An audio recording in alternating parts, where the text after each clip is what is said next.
আজি আমি অসমৰ FSCGD final expected cut off লৈ আছোঁ আৰু এইবাৰ আমাৰ অসমৰ FSCGD ৰিটাৰ্ণ পাছ কৰা সকলে 100%ৰ ভিতৰত মিনিমাম আমাৰ 75% চাকৰি পাই যাব।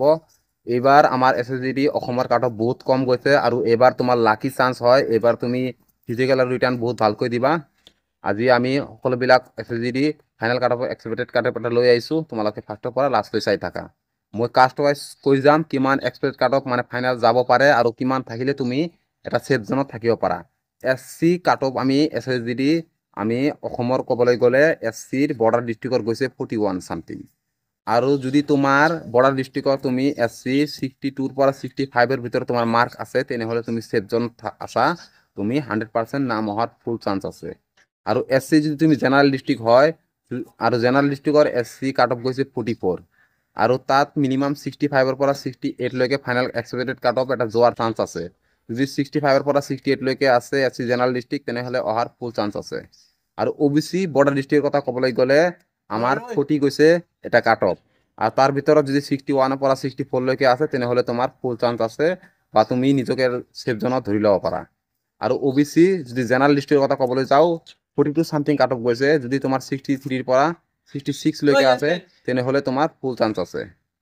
আৰু যদি জেনাৰেল আমি ইউআৰৰ কথা ক'বলৈ যাওঁ, border district UR 48 something cut off গৈছে, যদি তোমাৰ 70ৰ পৰা 75লৈকে মানে ভিতৰত কাট অফ আছে, মাৰ্ক আছে, তেনেহ'লে তোমাৰ 100% পোৱাৰ ফুল চান্স আছে। আৰু জেনাৰেল আমি বা ইউআৰৰ কথা ক'বলৈ গ'লে জেনাৰেল ডিষ্ট্ৰিক্টৰ কথা ক'বলৈ গ'লে 48 চামথিং কাট অফ গৈছে তাতো, আৰু তাতে যদি তোমাৰ 70ৰ পৰা 75ৰ ভিতৰত তোমাৰ মাৰ্ক আছে, তেনেহ'লে এইবাৰ চাকৰি লোৱাৰ তোমাৰ ফুল চান্স আছে। আৰু আমি EWS কথা ক'বলৈ যায়, যদি আমাৰ বৰ্ডাৰ ডিষ্ট্ৰিক্টৰ কাট অফটো অলপ হাই গৈছে, 79 চামথিং গৈছে। আৰু যদি তোমাৰ মিনিমাম 95ৰ পৰা বা 100লৈকে মাৰ্ক আছে, তেনেহ'লে তুমি EWS বৰ্ডাৰ ডিষ্ট্ৰিক্টত পাই যাবা। আৰু EWS যদি আমি নাক্সাল ডিষ্ট্ৰিক্টৰ কথা ক'বলৈ যাওঁ, মিনিমাম আমাৰ কাট অফ গৈছে 40 চামথিং। আৰু যদি তোমাৰ 60 পৰা 65লৈকে তোমাৰ মাৰ্ক আছে, তেনেহ'লে তুমি EWS নাক্সাল ডিষ্ট্ৰিক্টত নাম আহিব, 100% হোৱাৰ চান্স আছে। আৰু EWS জেনাৰেল ডিষ্ট্ৰিক্টৰ কথা ক'বলৈ যাওঁ, তাত 40 মানে কাট অফ গৈছে, আৰু তাত যদি তোমাৰ 60ৰ পৰা 65লৈকে তোমাৰ মাৰ্ক আছে, তেনেহ'লে তুমি EWS জেনাৰেল ডিষ্ট্ৰিক্টত তোমাৰ নাম 100% অহাৰ চান্স আছে। আৰু আমি এতিয়া ক'বলৈ গৈছোঁ ST বৰ্ডাৰ ডিষ্ট্ৰিক্টত 43 চামথিং গৈছে, আৰু যদি তোমাৰ 65ৰ পৰা 70ৰ ভিতৰত মাৰ্ক আছে, তেনেহ'লে তোমাৰ STৰ ফুল চান্স আছে বৰ্ডাৰ ডিষ্ট্ৰিক্টত নাম অহাৰ। আৰু ST জেনাৰেল ডিষ্ট্ৰিক্টৰ কথা ক'বলৈ যাওঁ, যদি 45 চামথিং কাট অফ গৈছে, আৰু তাত যদি তোমাৰ 75ৰ পৰা 80লৈকে মাৰ্ক আছে, তেনেহ'লে ST জেনাৰেল ডিষ্ট্ৰিক্টত তোমাৰ 100% নাম আহিব।